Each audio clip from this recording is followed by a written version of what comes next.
So you can see my bumper in the back there, taking it up right now to get powder coated. Called a few places around here. You know, it might be different around you, but it's about 200 bucks to get it powder coated in gloss black, which is what I'm doing to match the front bumper. The front bumper that I got was an Ironman 4x4 100 series Land Cruiser. I will be modifying it to fit the Sequoia, and I'll be going over all that with you guys as well. So you know, we kind of have a different option of front bumpers right now. There's not really too many, so stick with me, and we'll keep on going on this rear bumper. Thanks. Just picked up the bumper, powder coated here at a local spot. They hooked it up. About to get it home. The bumper does fit with the side window open and the back window open, so if you're worried about that, you can haul it around inside the Sequoia.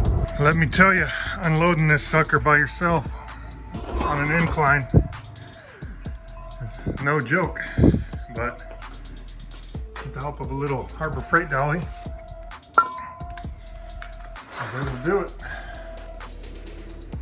I've got to tie my rear hatch because the fan is hitting the garage, so that's kind of why it's like how it is. But I'm going to go over what you need to do to take off the rear bumper to get ready to install the new one.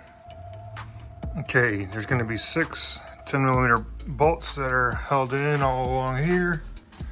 You need to take those out. Okay, next we want to remove all these bolts that are holding in the actual bumper cover all the way around here before moving on to take off the towing bracket and everything like that.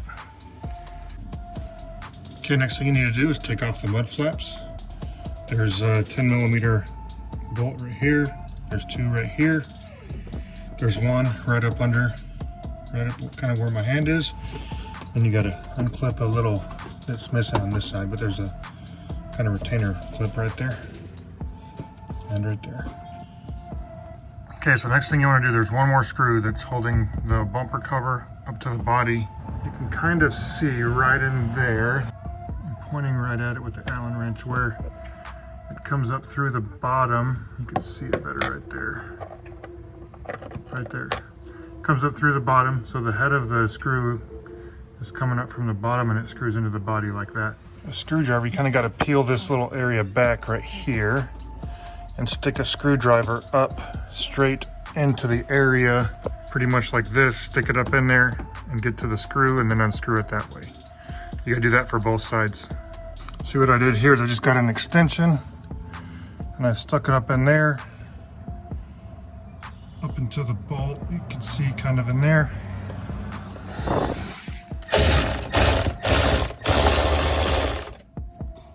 This is the bolt that's up in that fender, kind of the hidden bolt. You can use a Phillips head or you can use a 10mm. I use a 10, but either one is fine. Okay, after you get all those bolts off, there should be 6 across the top, 6 across the bottom. You got to get the mud flaps off, and then also that hidden bolt that I showed you up in here. There's only be 2 clips right up in here that the cover's clipped to. You see those 2 right there? That's all you got to do. Go take it off on the other side. Okay, so the first thing you want to do is remove this top portion here, and what you want to do is you only have to remove these 2 bolts on one side, 12mm, but you also have to remove all 4 of these 12mm bolts or nuts that hold this on.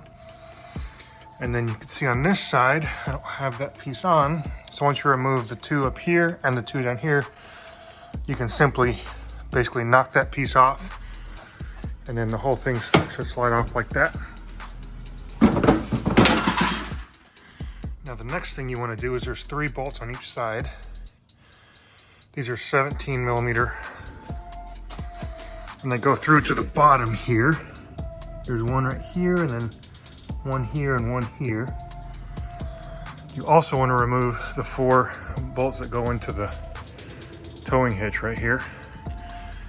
Once you get all that removed, this one for me was a bugger. Man, it took me forever. I pounded on it with this freaking sledge just to get it out. So anyway, once you get that out, you can see it starting to slide out there.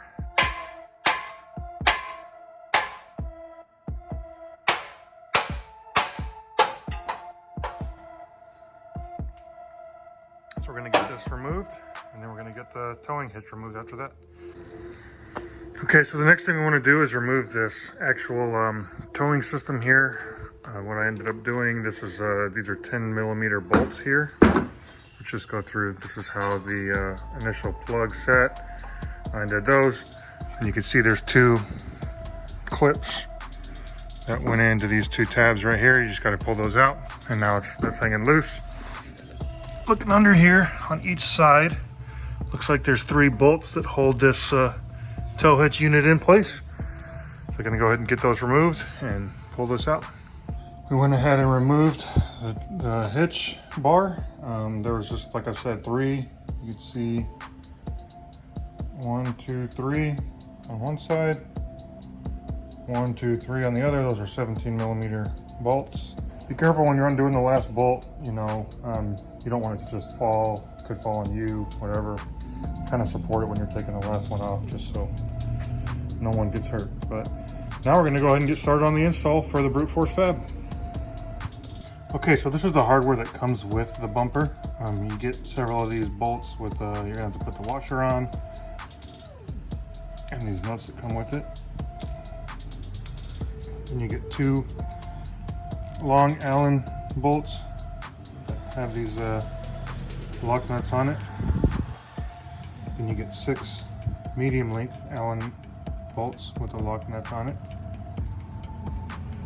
And then you get 2 bolts, 2 larger Allen bolts that already have the nuts. These were already put on here when they came in the pack. Everything else I put together. And you get 8 of these small Allen bolts that don't have any nuts on them. You get 6 of these medium length bolts with a washer and a lock nut on it. And then you get 4 of these odd colored, kind of light gold. You can see they're a little bit different color than the rest of these. These have a nylon locking nut that are on it, and these have 2 washers that go on these.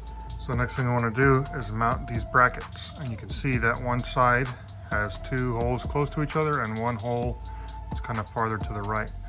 So you want the side with the 2 closest holes, like right here, farthest to the rear.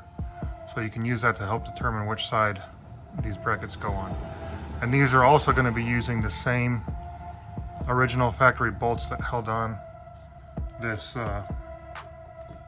this tow hitch right here. Just like we used the factory bolt, on this bracket, we're going to use the other 2 to mount this bracket up in there. So I'm going to go ahead and get that on and show you what it looks like when it's finished. To get this bracket up in here, we're gonna have to bend these tabs in. It's just really thin metal, so it bends fairly easily, but we're gonna do that for both of these on both sides. So you're gonna have to open up the hole on the bottom right here, on the top up here, and you're gonna have to drill these 2 holes open. I believe this back hole already is large enough to fit the bolt in, and then this uses a factory bolt that goes in right in here. So you are gonna have to open up, like I said, this hole on the top, this hole on the bottom, and then you gotta drill these 2 holes in right here. Don't forget to paint in all the areas to keep rust out of the equation, but I'm gonna go ahead and tighten up all this stuff. So this is what it looks like when it's all finished. The brackets mounted.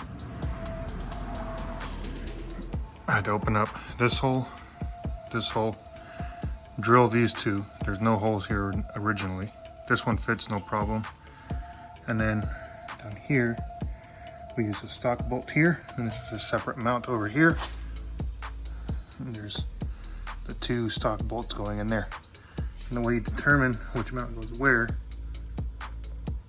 this mount right here has 2 holes on closer to the rear, and then 1 closer to the front of the vehicle.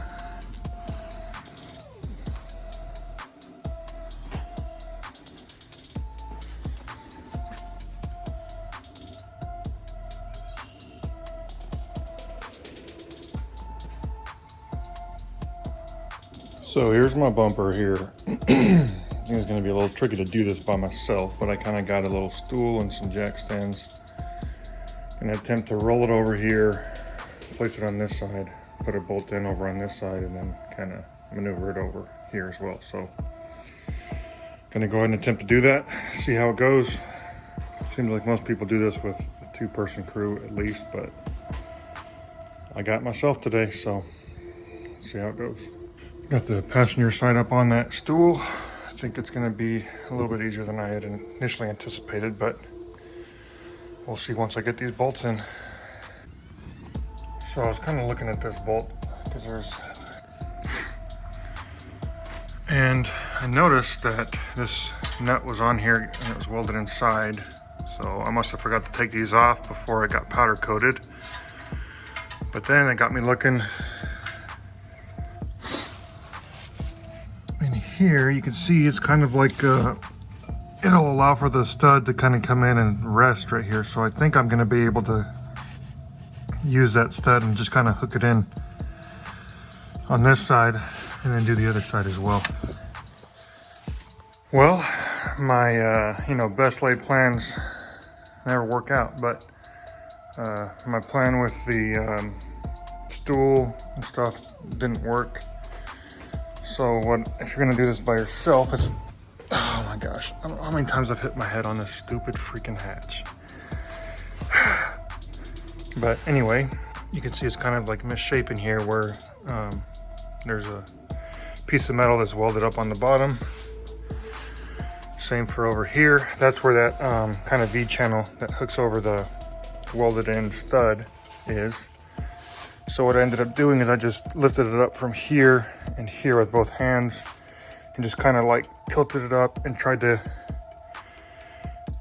get it, lined up perfectly with the stud and just slide it in. And the way that the V channel is shaped is very friendly to mate up with that stud. So it was actually, once I just decided to just try to manhandle it up, it took a lot less time than trying to do it the other way. So far, the only bolt I have is one on each side of the three little side bolts right here, just to kind of keep it from tilting back down. So I'm gonna go ahead and get on the rest of it. Okay guys, I got most of the hardware in, just hand tight. The bumper's still not fully mounted, but I'm gonna go ahead and mount this trailer light thing. So I went ahead and took out the two bolts that are on the bottom right here.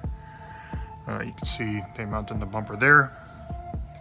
Also, this is a plastic like protector piece right here. This does not fit. If you see, there's like a crossbar right in here. That plastic piece does not fit when you try and stick this in, so I had to remove that, but I'm gonna go ahead and get everything tightened up.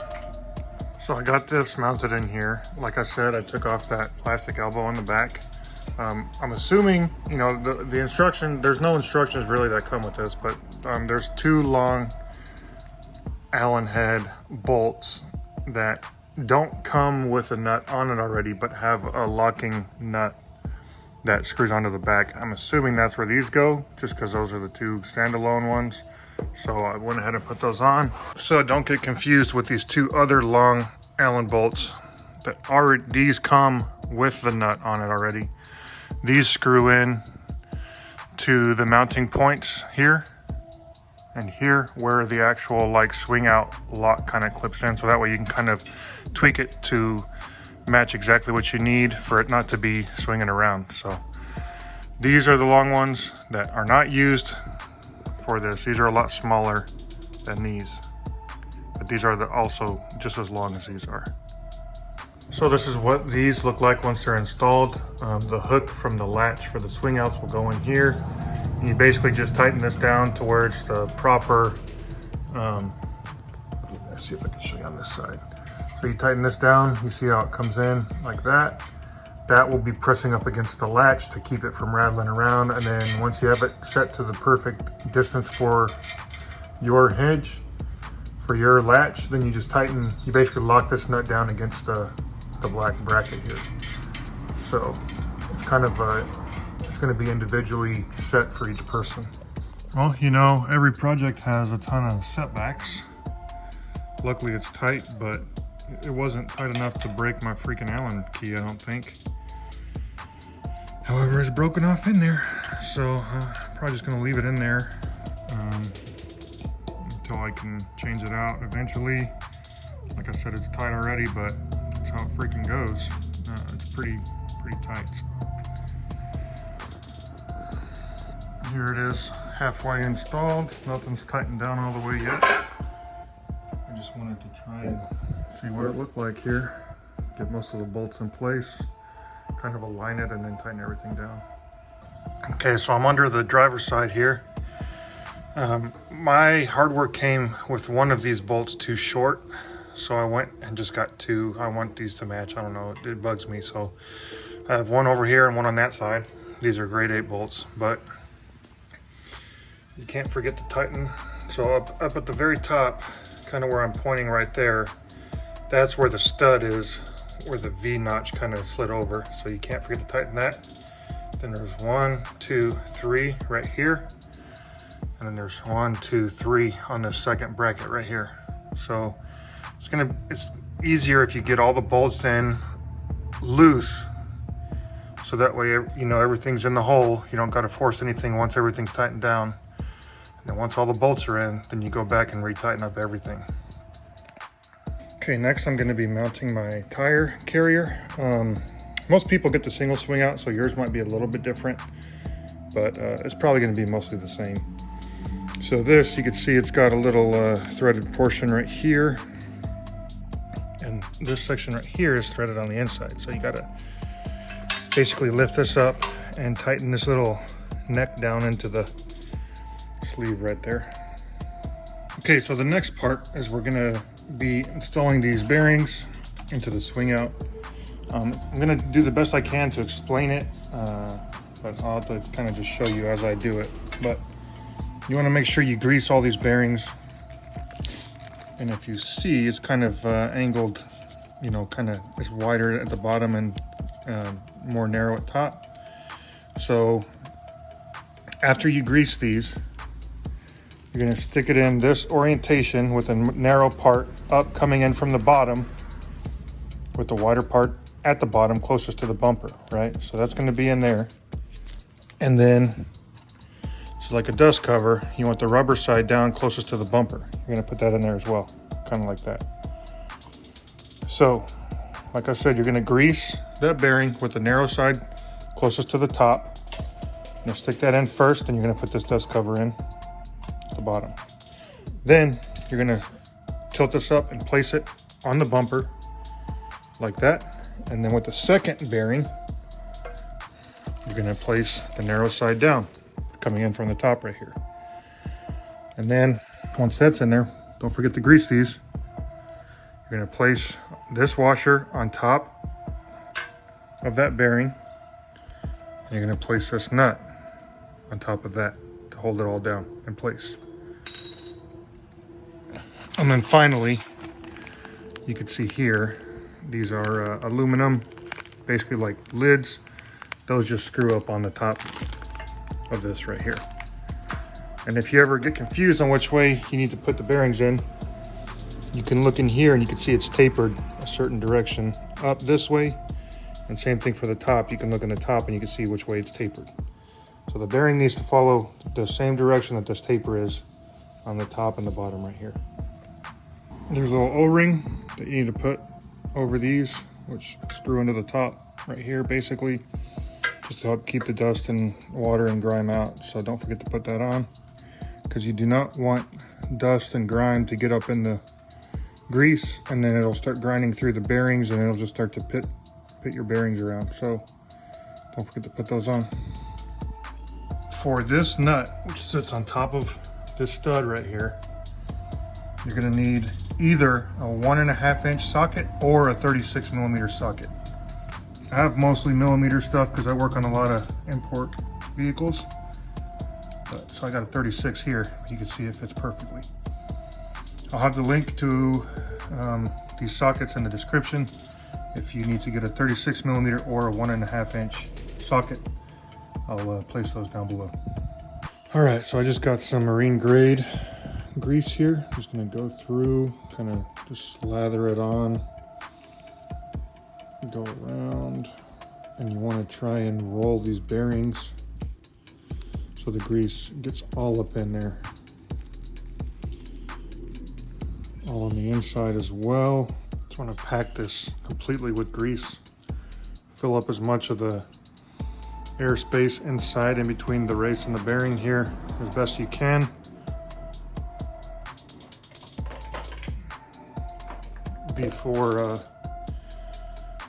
Before installing it inside the swing out here.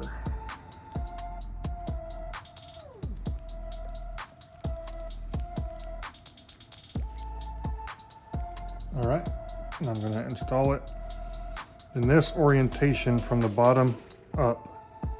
It's going to follow the taper of the bottom right in here of the swing out.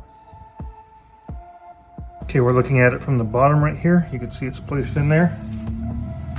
Next thing we want to do is get this dust cover. We're going to tap it in with the rubber side facing downward. So right now it's facing up because it's upside down, but this will be making contact with this portion of the bumper here. All right, I got that hit in. I got that tapped in place, and what I'm going to do, I don't know if this makes a difference or not, but personally I'm going to just get some grease and kind of place it around this rubber lip right here, just to kind of also help the seal of it and help it move around on the bumper with less friction. So I'm going to do that, then I'm going to place this on the bumper. Okay, so this is my 36mm socket that I'm going to use to tighten this bolt on here, but you can see it perfectly fits the inner part of the bearing there. So you can use this to kind of help you seat the bearing into place there before you put the rest of this unit together. Okay, so you can see I got this top on here, but basically, like I mentioned earlier, the bearing is going to be set in there. You put this washer on top, and then you put that large nut, basically screw it down as tight as you can get it, and that's going to hold the bearings in place and everything nice and tight. Then you need I actually put some grease around the O-ring on this as well. Screw that in, and I have a massive crescent wrench, which you can see right here, but that was too small. So what I ended up having to do is just get some large channel locks and basically just crank it down. You don't want to go too tight on this, but just tight enough to where you think it's a good seal. So next thing we want to do is go ahead and get the hook on here. This is how it's going to look, pretty much. And to protect the actual bumper right here, he sent along these little kind of rubber adhesive pieces you're going to place. So you can see this doesn't need to go too far in because the lock matches up with this hinge nicely. The hardware doesn't go through this actual metal piece. This is threaded right here, so it just screws into that. I put the rubber piece right here. When you close it, closes nice and solid right there. Well, outside of installing the spare tire carrier right here, and I don't have the box yet, but I'm going to install an aluminous cargo box on this side. Got the table fold out here. It's done.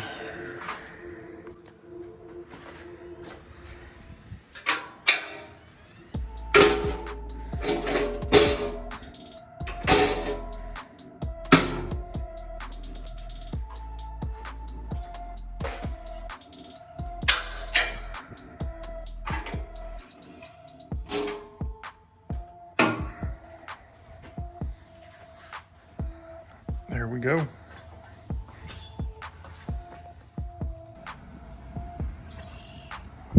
There it is. About to go get some lugs for the tire carrier. So before I installed the rear bumper, the distance measurement between the center of the hub and the bottom of the fender was about 25 inches. After I've been driving around for a few weeks, that measurement is now 24.5 roughly. So before installing the new rear suspension and the bumper, it was at about 23.5, 23.25, 23.5. So I gained about an inch adding this new rear spring and shock. But yeah, been pretty happy with it. Thanks for watching, guys. I will have a video showing my rear and front suspension install, along with some other measurements and stuff, and some solar power install and the aux battery install. So if any of that interests you, hit that like and subscribe button. Please support the channel. I really do appreciate it. It helps me out a whole bunch. I'm trying to reach 1,000 subscribers. So thanks again for watching. Hope you're having a great day.